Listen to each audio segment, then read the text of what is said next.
Happy days are here again. Happy days are here again, my friends. What up, everybody? This is Console Truth. Of course, you already know that. Clicked on the channel, clicked on this link, and all that other stuff that you do when you watch a video. Anyway, just going to talk a little bit something here about the U.S. Supreme Court actually doing something that could involve video games.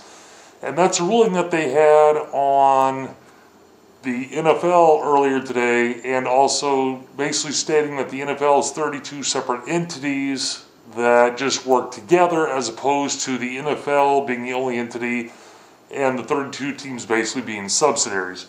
Now, I wasn't going to bore you with the talk here, but this is a short article from yahoo.com to explain it. I'm going to try to read it real quick here, or parts of it, and then tell you what this can mean to us gamers, especially those who are getting fucking sick and tired of playing the same fucking Madden game every fucking year. Okay, the Supreme Court rejected the National Football League's request for brand antitrust law protection Monday, saying that it must be considered 32 separate teams, not one big business, when selling branded teams like jerseys and caps. Items, sorry, not teams. Although NFL teams have common interests such as promoting the NFL brand, they are still separate profit-maximizing entities, and their interests in licensing team trademarks are not necessarily aligned, said the retiring Justice John Paul Stevens, writing for a unanimous court. So not only did the Supreme Court vote against the NFL on this, it was unanimous, I believe, 9-0. The High Court reversed the lower court ruling, throwing out an antitrust suit brought against the league by one of its former hat makers, who was upset that it lost his contract for making official NFL hats to Reebok International Limited. So basically the NFL just said, fuck you little guys, we're going to Reebok signing an exclusive deal. American Needle Incorporated sued, claiming the league violated antitrust law because all 32 teams worked together to freeze it out of the NFL licensed hat-making business and gave Reebok an exclusive 10-year license. The company lost and appealed to the Supreme Court, but the NFL did as well, hoping to get broader protection for antitrust lawsuits. NFL spokesman Greg Aiello noted that the American Needle case still has to be tried in a federal court in Chicago. We remain confident we will ultimately prevail because the league decision about how best to promote the NFL was reasonable, pro-competitive, entirely lawful, Aiello said. Let's see, the National Football League Players Association praised the court's decision. NFLPA lawyer Richard something said the decision affirms our belief that the NFL should not be allowed to operate as a monopoly to the detriment of fans, players, and the government. Added NFLPA Executive Director DeMaurice Smith, today's Supreme Court ruling is not only a win for the players past, present, and future, but a win for their fans. Stevens said NFL teams directly compete on many levels, citing the two teams in this year's Super Bowl, the Saints and the Colts. Stevens said that teams compete against each other to attract fans, or for gate receipts, and for contracts with managerial and playing personnel. Directly relevant to this case, the teams compete in the market for intellectual property.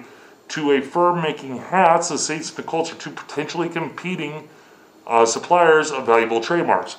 American Needle was one of the many companies that made NFL headgear until the league awarded an exclusive contract to Reebok. Lower courts threw out American Needle's lawsuit, holding that nothing in antitrust law prohibits NFL teams from cooperating on apparel licensing so the league can compete against other forms of entertainment. Sorry, just checking my time here.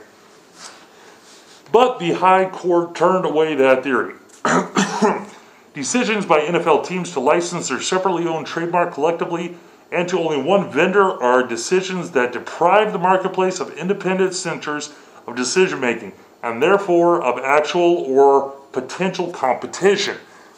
This is what I'm actually getting at here with that last statement, is having to deal with Madden and EA signing an exclusive deal with the NFL.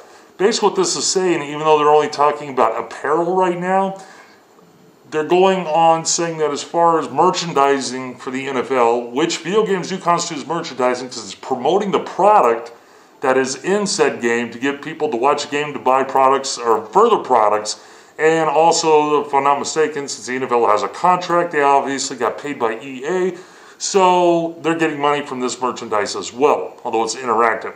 So this is basically saying that it's very possible that EA may actually have to cut their contract and give other players like ESPN, NFL 2K5, or, well, ESPN was part of 2K5, but the 2K series a chance to actually be reborn again, as well as other games like Facebreaker, which look fucking amazing, could basically start using NFL licenses again.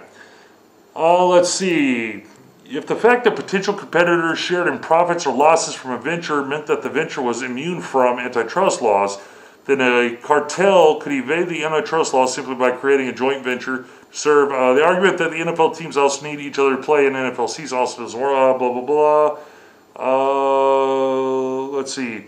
The league argued that a court decision against it would convert every league of separately owned clubs into a walking antitrust.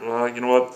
I'm going on a little bit about this. But basically what the Supreme Court ruling is saying, as I already said, is that the NFL broke an antitrust law and also is 32 separate entities instead of just one entity, which means that each team could theoretically make and sign contracts with different distributors and different companies to make merchandise for them, as opposed to the NFL controlling every single company that makes products for the NFL and for the teams.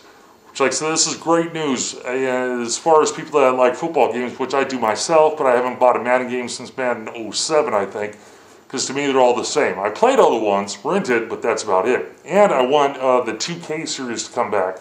This could open the door for that, and this could end the contract between EA and the NFL. So tell me what you guys think. Go and push comments down at the bottom. It's actually kind of cool that the Supreme Court actually ruled on this. They didn't do it directly for video games, but video games, once again, being merchandise, although it's not apparel, it is technically merchandise because the NFL gets a bit or a share of the profits, well, depending on how the contract was worked out. But the NFL basically gets a share of the profits of the games that are sold that help to promote its product, which of course is the National Football League and American football. So hopefully this will have far-reaching effects, and it will actually include video games as well. Let's just hope that works, because we need some new blood in there, as EA is just wringing out the Madden franchise, doing roster updates every year, minor graphical improvements, minor animation improvements, and minor innovations to the game. I would love to see Backbreaker with an NFL license, even if they don't get the player names, but they just get the cities and well, actually, they can use whatever cities they want, but if they can actually get the team names with the logos, uniforms, and everything else, could be fucking awesome. Anyway, I think I said anyway on too many times, but there you go. Great news today. It will trickle down into the video game world and for those sports players. Talk to you later, guys. To come, probably Thursday or Friday will be my video about the Super Street Fighter 4 contest. I'll let you know, I'll actually tell you about the contest, what it is I'm looking at doing, how you can win, how you can enter, and what some of the prizes might be. Okay, I've already got prizes that I'm going to do. It just depends on how I'm going to, which one is going to be the main prize, if I'm going to have secondary prizes, and so on. Anyway, I've taken up enough of your time. You guys have a great evening and a great week. Peace.